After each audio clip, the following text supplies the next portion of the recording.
Armed conflict has been raging in Sudan since mid-April, leaving over 500 dead and more than 300,000 displaced. What will become of the Christian population should a full civil war break out? Director of the Center for Religious Freedom, Nina Shea, is here with analysis. Pope Francis visited Hungary last week, making a plea for peace in Ukraine and openness to refugees. How was his visit received? Hungarian Ambassador to the Holy See, Eduard Habsburg, will tell us and discuss his new book, The Habsburg Way. Finally, what can we learn from some of the great love stories of the Bible? Fox News host Shannon Bream shares her inspiring new book, The Love Stories of the Bible Speak the World Over. Begins right now.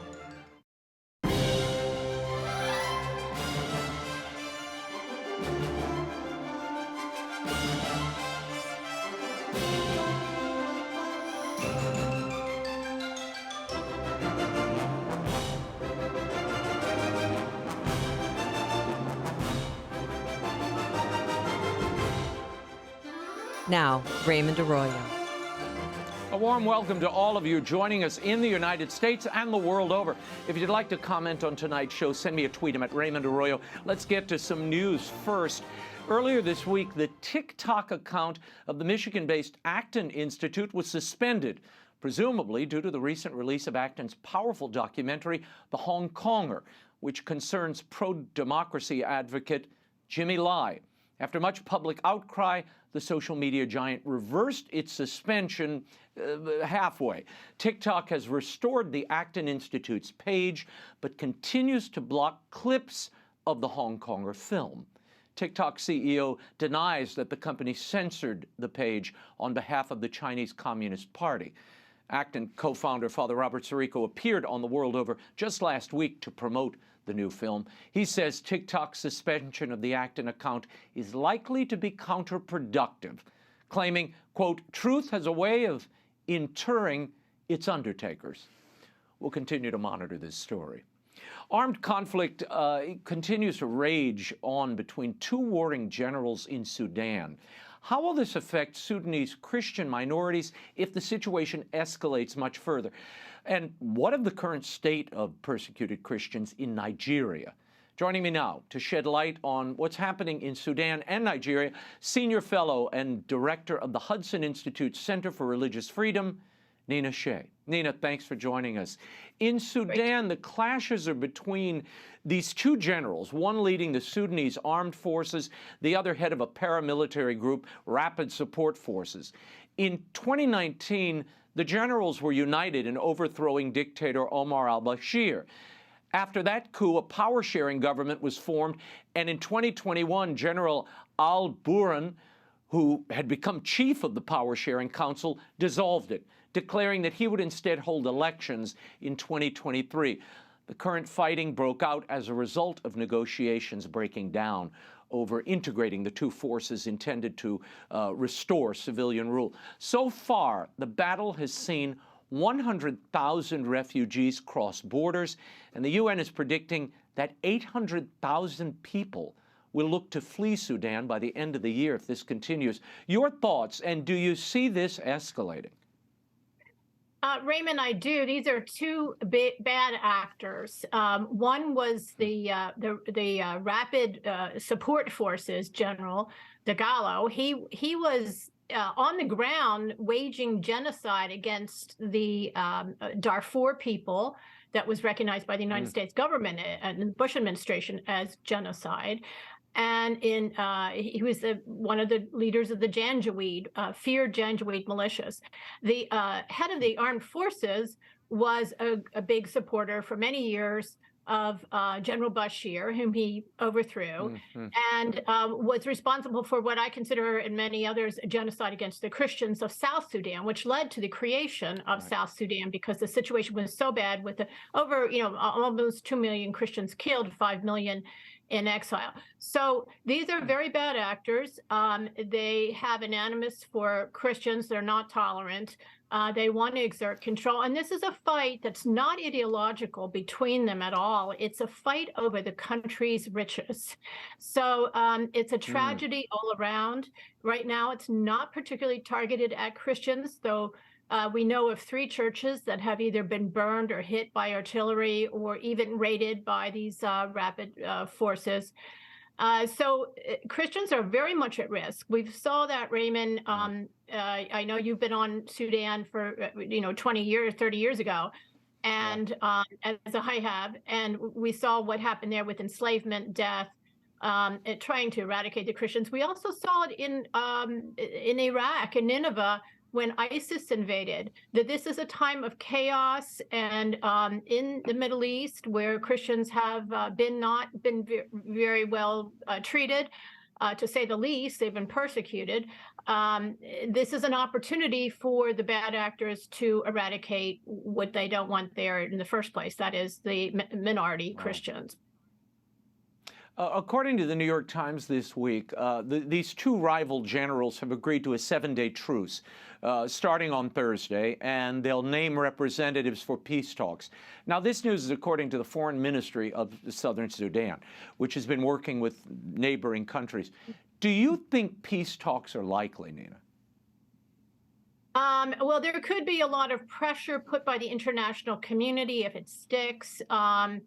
But these are not rule of law people, and there is a winner take all mentality. They want the gold mines, they want the factories of the country for themselves and for their own tribes or their own families.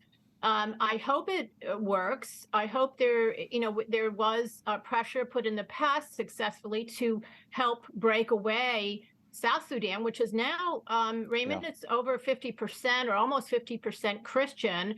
So that's where the minority went when they fled, and plus they were always there, some of them. This is a very big deal because Khartoum is where the fighting is taking place. That's the capital. There's 6 to 8 million people in that region, and there could be immense human suffering. Wow. Nina, the watchdog group's Open Doors ranks Sudan as the 10th most dangerous country in the world to be Christian. What does a conflict like this do to an already targeted group of people? Well, they have strict Sharia laws, especially blasphemy laws, that are used to target minorities and to anyone who is not consistent with the government line.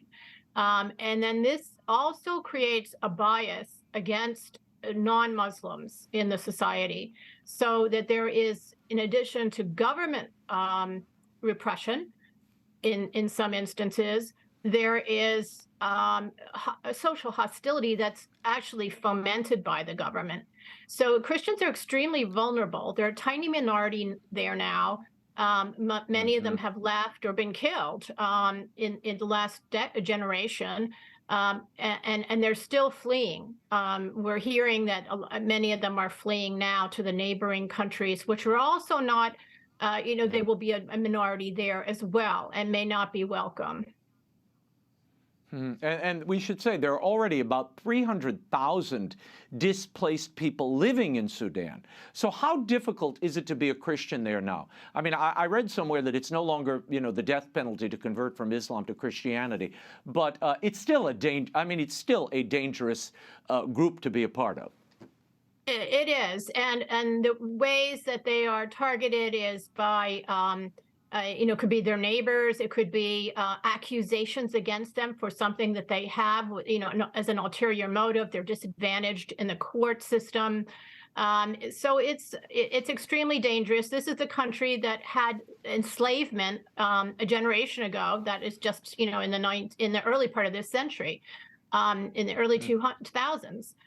There were children being brought by trains, captured from their villages in South Sudan, taken to be slaves in Khartoum. This was the country where Mariam Ibrahim was chained to the prison floor while she gave birth alone, because they accused her of apostasy because she was raised as a Christian by her mother, and her father, who abandoned the family, was a Muslim. And so she was raised as a Christian, and because she married a Christian, she was accused of apostasy, sentenced to death, and which was commuted for a couple years so that she could have this child. fortunately, the international community and the Vatican and Pope stepped in and rescued her.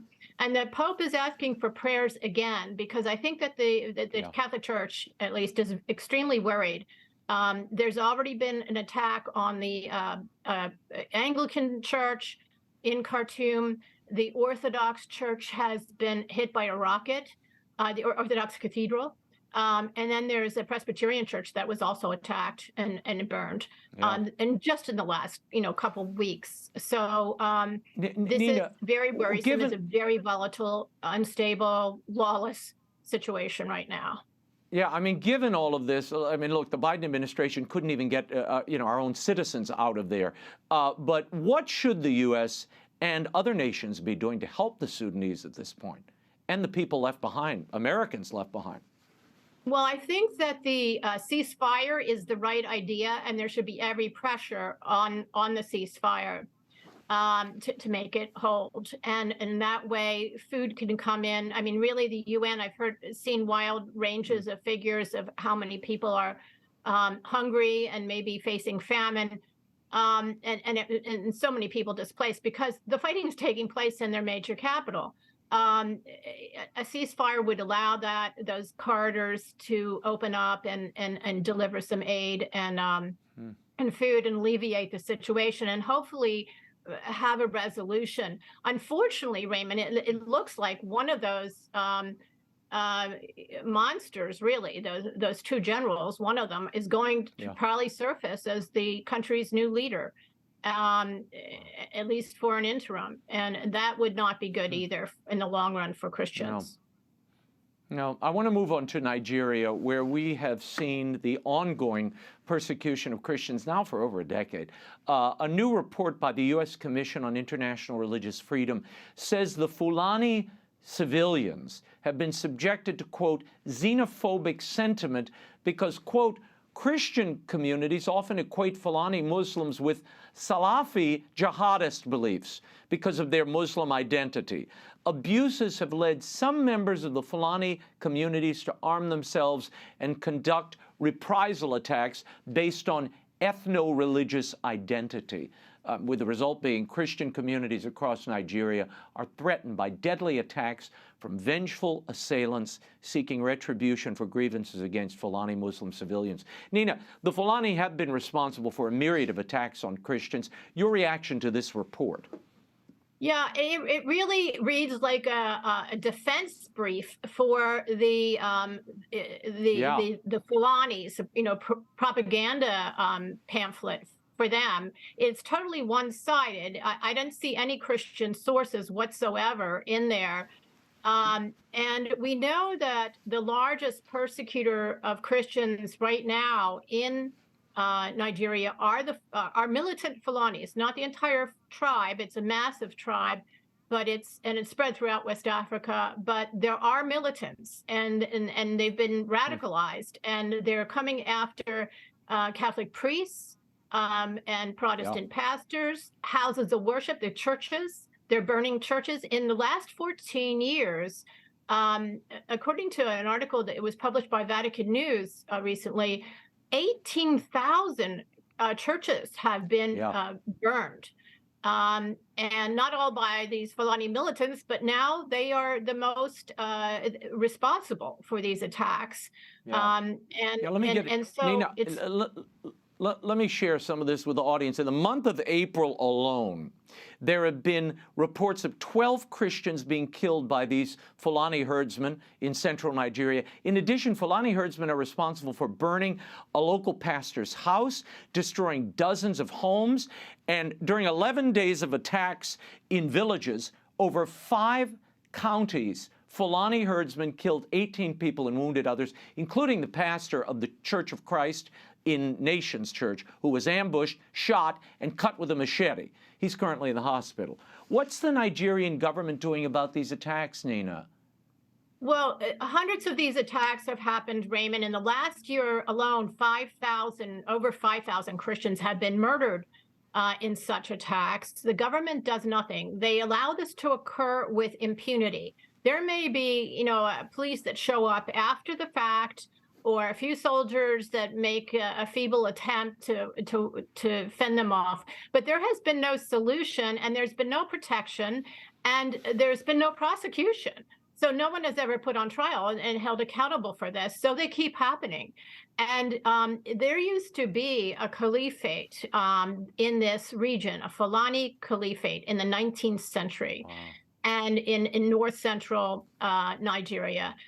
And there's a thought that that's what they're trying to do again, is to recreate this. And they want to cleanse the land of Christians. They want to grab the land, not only for their herds, that's their main occupation, and they're nomadic herders, but also to get rid of the Christians and to eradicate them. Yeah. The government does nothing for them. And there is unbelievably to me is that there is very little sympathy for the Christians. But, you know, Raymond, we're in a period of history when even members of our Congress are calling Christianity fascism. So it's, you know, it's creeped into, I think, some of those in Washington who are spinning the story on the part of the Fulani and calling them the victims of this massive onslaught. That report that you cited from USCIRF even says that it asserts that self-defense by the Christians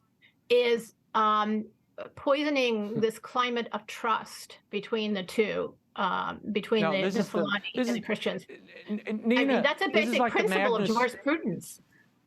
Right. No, this is like the madness we're seeing in our own country, in New York. You know, you've got this guy punching women in the face on the subways. Men intervene. He dies. God bless him. It's terrible. It happened. But suddenly, the offender, the guy who 60 times had run-ins with law enforcement, he's now celebrated as the hero and the martyr. None of this makes sense. You know what it really reminds me of, Raymond, is the scores of pro-life centers which have been firebombed here in this country since last May. In 1 year, hundreds of Catholic churches in the last couple years, and very little prosecutions, like maybe a handful of prosecutions in those cases, according to our own Attorney General before the Senate Judiciary Committee. He had acknowledged that. Wow. Yeah, and the idea is, well, they deserve it. I mean, that becomes the popular, you know, conception. Well, look, they're offending and trying to get in the way of a woman's right to choose, so they deserve what they get. It does cause you to just shake your head. A recent report entitled "Martyred Christians in Nigeria," published by the International Society of Civil Liberties and Rule of Law, a Nigerian-based research and rights group, they claim over 50,000 Christians have been killed since the outbreak of the Boko Haram Islamist insurgency in 2009. And as you mentioned earlier, 18,000 Christian churches, 2,200 Christian schools have been destroyed in the same period. We've already lost 1,000 Nigerian Christians this year alone, and we're not done yet. Why do we not hear more about this? Where is the State Department and the UN, Nina? The State Department, laughably, if it weren't so tragic, calls this a climate change crisis. And there's nothing that can be done. It's climate change. We have to have climate change policies and support the government of Nigeria in doing that. Now, the government of Nigeria, by the way, for the last number of years, 8 years or so, has been a son of a Fulani chieftain. And he has not, you know, he may see these people as who are committing these crimes as part of his political base. I'm sure he does. That's where his support has come in from the northern part of Nigeria. So there has been no political will there to stop this or protect their own civilians, which is the government's number one responsibility. These Christians who are being attacked are mostly rural farming communities across the north and in the central part.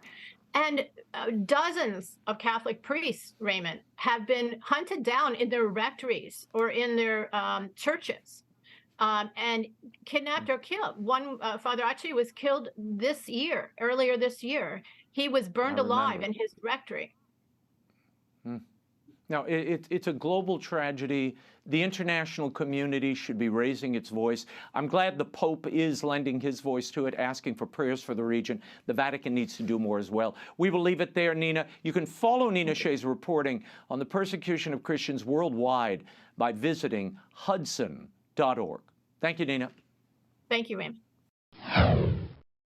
On a happier note, and we need a happier note, I had some incredible school visits in Nashville this week. Such great kids, and they do restore your spirit and your hope in the future. The Unexpected Light of Thomas Alva Edison is available now in bookstores everywhere, online.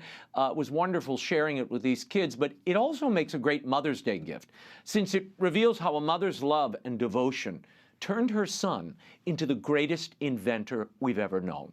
You can still get signed editions at the link on my website from Premier Collectibles. And for you folks in Nashville, Brentwood, and Franklin, I expect to see you this weekend at the Cool Springs Barnes & Noble in Brentwood on Saturday, May 6th. All the details are at RaymondArroyo.com. Of course, the book is also available at the EWTN catalog at EWTNRC.com. Pope Francis visited Hungary last week. How was that visit received? And what can we learn about the importance of Catholic values from a family that influenced European history for 800 years? Joining me to discuss is Hungarian Ambassador to the Holy See and author of the new book, The Habsburg Way, 7 Rules for Turbulent Times. Would you welcome Eduard Habsburg? Thank you for being here. Before we get to the book, I want to begin with your resume, which I couldn't believe when I read it. You have been a zombie movie screenwriter, a novelist, a cartoon producer. This is not the resume of most ambassadors to the Holy See. How is it that you came to be Hungary's ambassador at the Vatican? Funny you should say that. That was the thing I told the Hungarian government when they asked me whether I wanted to be their ambassador to the Holy See. I said, guys, I wrote a zombie movie. I'm not your diplomat type. But they convinced me to try it, and I arrived and I hit the floor running and learned. And it's been the greatest ride of my life. The last 8 years around the Holy See has been really, I did many different jobs before, as you said just now. But in this job, I can really bring in all of my personality, my interests, and I love it. I love it very much. Pope Francis was in Hungary this last week. I know you were there as well. It was among the most beautiful visits of his papacy, I have to say. And I was struck by the clarity of so many of the messages he offered there. How was it received by the people of Hungary, 60% of whom are Catholic? The Pope seemed like a different man in Hungary. I think he has been nurturing a great love for Hungary since decades, and I've seen little signs of that over the last 8 years. He told me personally that what impression he had of Hungary, but when he arrived, he really began covering us with gifts. The Hungarians felt the love of a pastor for his people. He engaged with them. He took one bath in the crowd that was absolutely not planned after he was in St. Stephen's Cathedral in the center of Budapest. And there weren't even any measures to keep the people back. And he just took a huge bath in the crowd. He spoke to 10,000s of young people in the stadium, spoke to them about prayer, about confession, about God's forgiveness. He spoke to us politicians and, us politicians and diplomats, representatives of the state. And you could tell that he felt at home in Hungary, because what most media nowadays probably can't even believe is the Pope and Hungary are very, very close in their positions on far more topics than you would think. Yeah. What was the overarching message that you think the people of Hungary took from the visit? I think he thanked us for standing up for family, for values, for tradition, for Christians all over the world. And they really felt our Pope loves us. And I think that love went back to him. He felt so much at ease. There is one snapshot of him with our president, Katalin Novak, her with beautiful blue eyes. And they both laugh from all their hearts together. This was the atmosphere. The Pope was with his faithful. And the faithful had their pastor visiting. It was not a political visit. It was a deeply pastoral visit. Now, Edward, if you believe the secular coverage, the headlines were covered with the Pope challenging Prime Minister Orban over immigration. But tell us, is that how you interpreted this idea that you have to open the doors, and reconciled that with the reality of the way Hungary has welcomed Ukrainian refugees into your country? In fact, you're absolutely right, Raymond. I was sitting in the room when the Pope gave that speech. It was a long speech. It was a beautiful speech, I have to say. I was moved to tears once or twice during his speech. And he thanked us for what we did for the Ukrainian refugees. And he praised the Hungarian government for many things, very outspoken. He made a very strong statement on gender ideology and the dangers of it. You won't find any trace of that in any article in any of the mainstream media, of course. They picked out that one half line from the end of his speech where he said that one should be more welcoming. And he did something very clever. He quoted our King Stephen to us, who spoke about welcoming strangers. That was very wise and clever of him. But like a good father, he will encourage you where you can do a bit more. And we took it in that spirit. And I tell you, at the end of the speech, the entire Hungarian political leadership, Orban, Katalin Novak, and all the ministers jumped up, and we gave minutes of standing ovation for this speech. So I don't think that the Pope criticized us very harshly.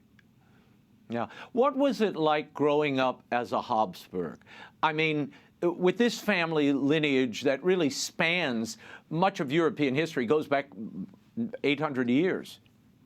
Well, the first time you realize you're different from other people is in school, when the teacher in history class, because you know the Habsburgs have interacted with European history for, as you said, 800 years, when the teacher looks at you in front of all the other kids and says, "But this is surely something Mr. Habsburg can tell us more about," and you of course don't know, and you blush furiously, and then you decide when you go home, I need to know something because this might happen next week again. So you begin to ask your parents, and then you grow into this identity, because it's really like having a little spotlight flying above you. People will notice more what you do, and people seem to expect something of you. They expect a Habsburg to be in a certain way. So the book I wrote was also an answer to this. For what do the Habsburgs stand? And what are those principles we should live according to?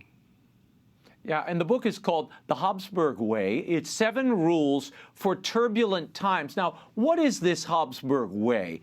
And why are your family's values so fitting and important today? Well, that was the great discovery I made when I sat down to collect the central principles of our family. I realized most of these are gone. I don't see them in everyday life. I don't see them in politics, most of all. And then I said, wow, perhaps there is a real message for people in our world, something that they can take home. And so if you think about the Habsburgs, usually the first 2 associations that people have is Catholic and family, because the Habsburgs were not famous for conquests and massacres and gigantic wars. But they mostly made alliances by marrying off their children and making friendship between people by marriage. It's a positive thing. They all have lots of kids, and all of these kids were Catholic. So I would say the message here is have a family. My first rule is basically get married and have lots of kids. I have 6.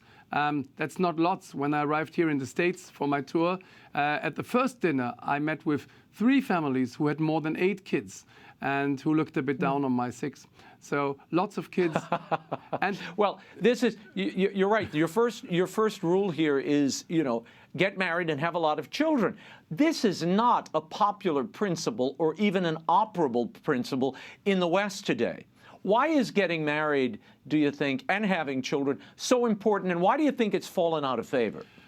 I think it's the greatest decision you can make. I think it's the greatest gift you can make each other as spouses, to have lots of kids, and the greatest gift you can make to the children, to have lots of siblings. But it also makes sense for a state to encourage this. Hungary, for instance, has a whole series of measures to encourage families to have more children, because a state with numerous families is a state that will be built upon compassion, upon love for the neighbor, and not upon egotism. We live in a time where mainstream media, where technocracy, where all these people try to push us into being alone, without roots, glued to the screen of our computers.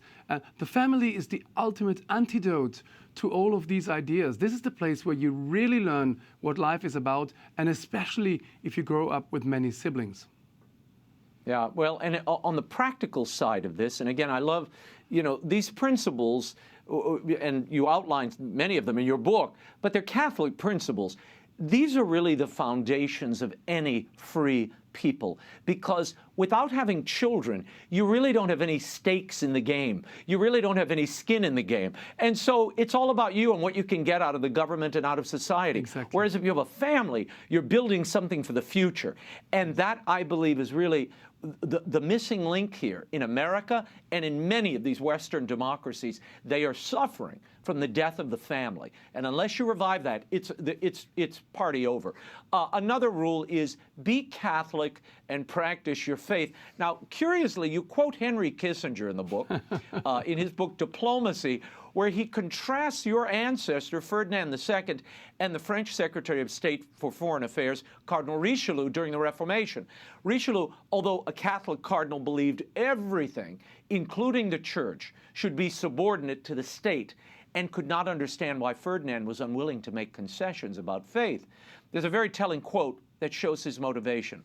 I'll put it on the screen. "Non-Catholics think me unfeeling for banning heresy, but I love them rather than I hate them. If I didn't love them, I would freely leave them in their error." You're right that Austria and the Habsburg family are still largely Catholic today because Ferdinand II did not yield to politics. Why is it so important today for Catholics to practice their faith and not yield to politics? Wow, that's, I think, one of the central points. I think it was more or less after the time of John F. Kennedy, after his famous speech before his election, where he more or less gave the message, my Catholic faith will not influence my political decisions, that being a Catholic and showing your faith in politics, at least in Europe, went out of fashion. The idea is, if I'm neutral, if I'm not a religious person, and if nobody knows what I believe, then more people will vote for me. And I think this is wrong. I think a politician should have a faith, because if I know what your faith is, I know what I can hold you accountable for. And also, if somebody believes in God and believes in a final judgment where he will have to render accountability to God, then he will, in my books, be less tempted to be corrupt and to do terrible things in political positions. So I strongly encourage people, if they're Catholic, to go into politics and to live their faith and to show their faith.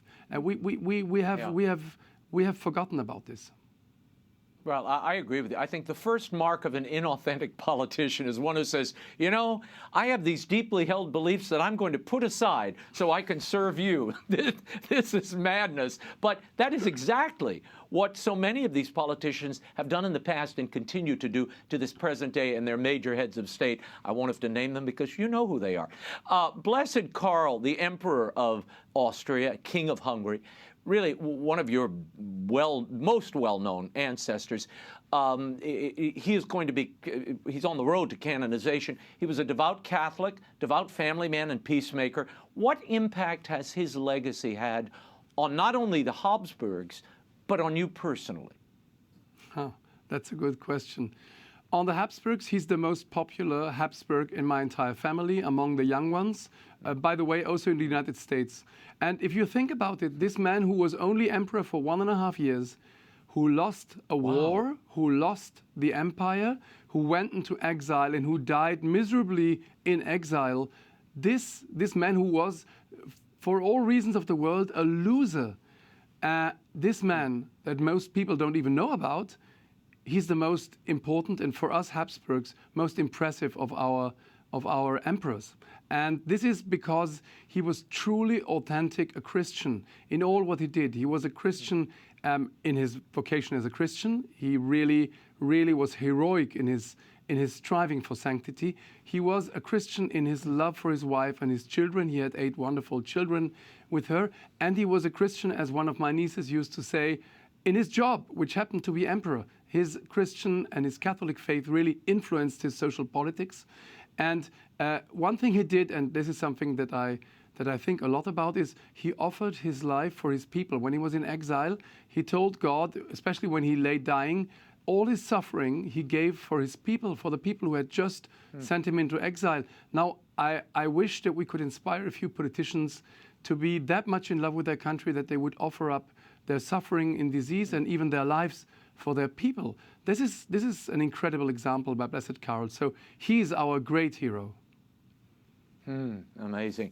What's been the importance of the Catholic faith in the Habsburg family historically? And how does that carry on today among your relatives and yourself? One of the points of my book is definitely that I want to show that there were ups and downs in the Habsburg Catholic faith. While they all were Catholic and baptized Catholics, not all of them were devout Catholics. And you can tell, unfortunately, one of the moments where the emperors weren't absolutely devout Catholics was during the Reformation. So the Habsburg emperors were, so to speak, weak sauce during the decades after the Reformation. But thank God, in that time, other members of the family shone like a light, really, in the Austrian lands. So that was that. And the Habsburgs are still Catholic. I always say one difficult time was the 19th century. The last priestly vocation in the Habsburg family was around 1800. And the next priestly vocation in the Habsburg family then was around the year 2000. It was my brother who became a priest. So for 200 years, we didn't have any priestly vocation in a family with hundreds and hundreds and hundreds of young men born. So you must ask yourself, okay, nowadays we're back to 3 priestly vocations and lots of young Habsburgs praying the rosary, going to Mass. So we're going to be around a long time, and we're going to be Catholic. You dedicate a chapter to subsidiarity in the book. It's entitled, Believe in the Empire and Subsidiarity. And you write that, quote, subsidiarity has been a bedrock principle of Catholic social teaching for millennia. God gave each of us an intellect and a free will in order that we should take proper responsibility for our actions according to our station in life. But in addition to good theology, subsidiarity is simply sensible and politically efficient policy. When an institution is closer to a problem, it's usually best equipped to handle it. Now, you point out that we are living in a time where there's a push to offshore all of responsibility and policy upstairs and away from the people. Why have we lost this principle of subsidiarity, and what's the danger in losing it? Subsidiarity is the idea that you let the lower level handle what the lower level can handle, and the higher you go up, the less power is there. And this is the America is built on that principle. America is our United States, and the states should be strong. Even stronger should be the township, and of course the family should be the strongest on the lowest level. The Habsburg Empire was built up the same way, with an incredible respect for every single country within that empire, and less power was held on higher levels, the better it was. Now we seem to live in a time where decisions seem to be taken on such a high level and so far removed from democratic legitimation that I believe rediscovering the principle of subsidiarity is the absolute antidote to globalism, is the absolute antidote to the feeling that we sometimes have that things are being decided far away from our local level. And that is not good, because we are human beings. We live for the local level. Democracy is strongest on the local level, and therefore we should try to rediscover this. And it's one of the messages of the book in my chapter on empire and subsidiarity. Well, you love, when I watched the Papal Visit, you could see the community of the Hungarian people coming together and the various groups that came out to see the Holy Father. And look, I live in New Orleans. I'm here in Nashville now. The community here is so vibrant. That's an important part, certainly, of American life, but it should predominate throughout the West, and it is dying. Even in polls, you see young people, not only are they saying they don't want to have children and get married, but they don't want to live in a community. They don't care about community. That, to me, is the death of a unified people, and certainly a democratic, free, liberty-loving people. That's over. Hungary's considered by many nations, Edward, as especially those that are part of the European Union, to be a rebel country of sorts. And they're accused of being too nationalistic, perhaps believing too much in subsidiarity. How would you respond to that? I would respond with something that our Prime Minister Viktor Orban said in a speech in Italy after he visited the Pope. He said, we're often accused by Brussels that we don't stand for European values anymore. For instance, when we make a law that protects our minor kids from LGBT indoctrination in Hungary. We don't stand for European values anymore. And he says, if Adenauer, Schuman and de Gasperi, the founders of the European Union, would come back today, where would they find European values? In Brussels or in Central Europe? So what Hungary says is, we stand for these values. You, west of us, seem to have abandoned a few of them, but we can rediscover them. While writing the book, you researched a great number of your family members. I mean, we've talked about a few of them. Who were you most surprised and inspired by? Wow. Oh, yes. Well, I would say Archduchess Magdalena. I managed I did on Twitter, I did a championship of the Habsburgs, and people voted for their favorite Habsburgs. I managed to get her into the second round. It wasn't bad for an unknown archduchess of the 16th century. What she did was incredible. She was a daughter of the Emperor Ferdinand I, and he wanted to marry her off, but she wanted to become a nun. And he said, no way, I'm going to marry you off. A famous painting was made of her by Arcimboldo, the famous painter. And then she insisted, with the help of her confessor, who was St. Peter Canisius. And she managed to convince her father that she could found a monastery. And she founded a monastery with two of her sisters, lots of vocations.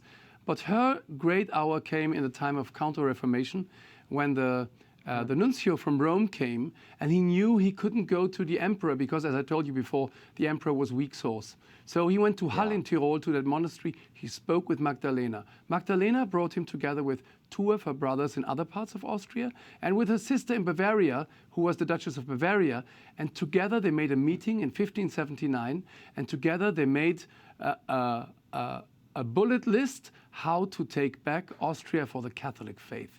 And that list you can still find online. It's fantastic. And that was just because she followed her vocation. She was a wonderful woman. She's the only other venerable we have in the family. We have one blessed and one venerable. So my money is on Magdalena of Austria. Okay, we will leave it there. Loved the book, The Habsburg Way, 7 Rules for Turbulent Times, by Archduke of Austria, Eduard Habsburg, and Hungary's ambassador to the Holy See. It's available now at bookstores everywhere and online. Eduard Habsburg, thank you for being here. Thank you, Raymond. It was a joy talking to you. She is the anchor of Fox News Sunday, chief legal correspondent, and host of Livin' the Bream podcast, as well as a best-selling author. Her new book, The Love Stories of the Bible Speak, Biblical Lessons on Romance, Friendship, and Faith, is in bookstores now. Please welcome back to the program my pal Shannon Bream. I'm delighted you're here. Now, we had a little conversation when you first launched the book, and I'm glad we can go a little deeper. This is your third book, telling stories of the Bible. The first 2 were concentrated on women of the Bible primarily. Why did you decide that love and love stories would be your focus? So many of these earlier stories that we told, they did have a love component to them, and some of them are really beautiful. You know, whether you look at the original design for Adam and Eve and man and woman and what God had said about them, sometimes I think it gets lost in the shuffle. People think, oh, the Bible's an old, oppressive book, and it has outdated notions about marriage. But man, it's full of really good advice. And if you go back to what God actually said about marriage, it was a very positive thing, and men and women in partnership, and really being each other's best supporters and with the help of God's unconditional love to guide us in how we're supposed to love. Yeah. I love the way you intro the book. I mean, this is really about God's love for us. That's part of the romance and love that you're getting at here as well. In the intro, you write this. It's a quote from St. Paul. The entire law is summed up in a single command. Love your neighbor as yourself. Now, this is so difficult for many of us to do, but how do these stories help illustrate not only God's love for us, but how we're called to love one another? Yeah. What surprised you as you saw? Because sometimes when you frame things differently, suddenly parts of the story stand out that might not have before. Yeah, over and over in the New Testament, Christ is asked about how do you sum up the law, and it always goes back to that about loving God with all your heart, soul, mind, and spirit, but love your neighbor as yourself. And I checked, there are not any exceptions. Sometimes we're the difficult person to love, but often we have to deal with people like that in our lives. It could be a coworker, it could be a family member, it could be a neighbor, whatever it is. God didn't say like, oh, you get a pass for them. He says you have to love them the way you love yourself. And we're all born inherently selfish. I think we have to fight against that. But think about how you want all the best things for yourself. And we're called to be humble and to really look out for the good of other people. Shannon, what popped out at me as I read this, first of all, your spirit is throughout the book. And I know your love of the scriptures. I know this is not just a curiosity for you. It's a part of your life. How did that inform the stories you decided to choose here? I mean, you open with the Song of Solomon. Now, this is one, boy. we don't hear this one from the pulpit too often. Right. Or if you hear it, it's in little tiny bits and pieces. When you read, it forced me to go back and read the whole thing when I encountered this chapter. I mean, this is pretty hot stuff. But what does it say about the nature of married love? Well, that God is not surprised about our passion for each other or that we would have desire for each other. That's how he created us. And I feel like he's endorsing it all throughout the Bible, but really by including this book, it's clear that he wants us to nurture the romance in our lives. And we look at these two people who are yearning to be together, but they want to do this the right way within marriage, and they're working to all those things. But I just love the language is so flowery about your teeth like goats and your arms like bands of gold. I mean, there's a reason this is included, and I always think, gosh, I got to up my game on these lunchbox notes and that kind of stuff. It can't just be, have a great day, XO. Maybe I should get some inspiration. Well, and that runs to the heart of something that, you know, we were talking about the book before. Something I saw is the practical aspect of this book. It's not just a Bible study, because some people will say, oh, that's a nice thing. That's part of my meditative life. It also is a practical application. There are practical lessons that you kind of draw out of these stories that we can use in our own lives. Tell me about the Song of Solomon, particularly that notion of being the prime support for the one you love. Yeah, I don't want anyone else to be my husband's #1 fan or #1 cheerleader. We really make it a goal to be that for each other. But that means, too, you may feel funny sometimes maybe with the more flowery language, but why not stop and appreciate them? Remember falling in love with them for the first time and tell them what you think is so great about them. I think that's one of the best ways to nurture a marriage. And like I said, I don't want anyone to ever have first place. I want my husband always to know that there's nobody else who has his back the way I do. Now, there's another story that you probably don't want to go around mimicking, and that is Samson and Delilah. Oh, boy. Who figure here. Why include them? I mean, this is the ultimate dysfunctional relationship. Yeah. Why did we need to know about Samson and You know Delilah? what? In all the books I've done, I include the flawed, messed up relationships and individuals because that's all of us. I mean, none of us are without sin. Christ is the only one in the Bible and our Heavenly Father. And so you think about that and think, okay, I want to make sure that people know, like, no matter what's gone wrong in your life, whether it's circumstances that have come to you or you've made bad decisions, we all do. It's okay. God can work through those. And even at the end of Samson's story, as much as he messed up, he called on God one last time and God was faithful. He was always there and came back to honor Samson when Samson humbled himself and asked for God's help. Yeah, no, the lead up to that, though, is yikes. It was a mess. It's a mess, to say the least. Yeah, real housewives of Judea. Exactly. In a recent op-ed you wrote at Fox News, you talk about the importance of friendship and the love between friends, which you also include in the book. And you point out that recent studies show that men are suffering from a friendship recession. According to the Survey Center on American Life, the percentage of men with at least 6 close friends fell by half since 1990, from 55% to 27%. The study also found the percentage of men with any close friends jumped 3%, or without any, jumped from 3% to 15%, a 5-fold increase. What did that tell you, and why did you decide to include friends as part of these love stories in the Bible? I think we're created to be in community, and those numbers are so sad to me and Yeah. really kind of shocking. And I talked to a number of pastors and priests about that number and about friendships and why we aren't better about those in modern society. And they said, you know, we have not placed a value on them like we used to. And we used to be in our communities and know our neighbors and know people at the Elks Lodge or at the Boy Scout troop or in our churches. And we've let some of our houses of worship go. People aren't gathering there in the same ways. So I thought, listen, Jonathan and David, Shadrach, Meshach, and Abednego, people who stood together through very difficult circumstances. We all want those kinds of friends, but it means we have to be those kinds of friends. Yeah. And I want to talk for a minute. You include the story of Job and his friends. Why that story? Now they came to comfort him, really, after his life, you know, is turned upside down. What was the lesson there, and why include that particular story? Man, such difficult, horrible suffering that we're all going to suffer, but it's hard to imagine suffering as much as Job did. His friends initially got it right. They showed up for 7 days. Nobody said anything. They sat there in sorrow together, which was a beautiful thing. And I think sometimes we worry about saying the wrong thing when somebody's grieving, but even just to show up, they'll remember your presence. And sometimes that's what we need more than anything. But they got off on a tangent when they tried to accuse him of harboring sin or doing something wrong. And God comes thundering back in defense of Job at the end, saying, you've gotten it wrong. This is my faithful servant. I'm here to defend him. So as friends, sometimes we get it wrong, but if we're there and we're trying to sit in the grief together, that's at least the greatest gift that we can give to someone. Talk for a moment, because it struck me. And I look, I've always seen the parallels between Adam and Eve, and of course, you know, the Blessed Mother and Joseph, and Blessed Mother and Jesus, that they become the new Adam, the new Eve. Talk to me about that. And why? Because you pit the two stories, if you will, against each other, and it enlightens them in a new way. Yeah, so Adam and Eve were the beginning of humanity, and gosh, God had an ideal situation for them in their relationship, the physical environment they had, all of those things. And then there were so many tragedies, sin, and other losses that came to them. But we see, you know, with Mary and with Joseph, they come together as the new birth, bringing the Messiah into the world, and it's a new opportunity. He's the new Adam. So, you know, he's going to be the sacrifice that covers for all the mistakes that Adam made. That's one person who took us down the wrong path. But with Christ emerging and coming, he's the one person that will then, fully God, fully man, save us from our sins and the mistakes of the Garden of the Eden. Yeah, and Esther is included here as well, who you've talked about before. Esther is obviously a big hero for Shannon Bream. Is. She runs throughout all of these books, really. But here you talk about her particular, her friendship. And I mean, you have a woman who's essentially, she's in a beauty competition, right? You know, to win her husband. On steroids. Yeah, it's like, you know, the Bachelorette, biblical times.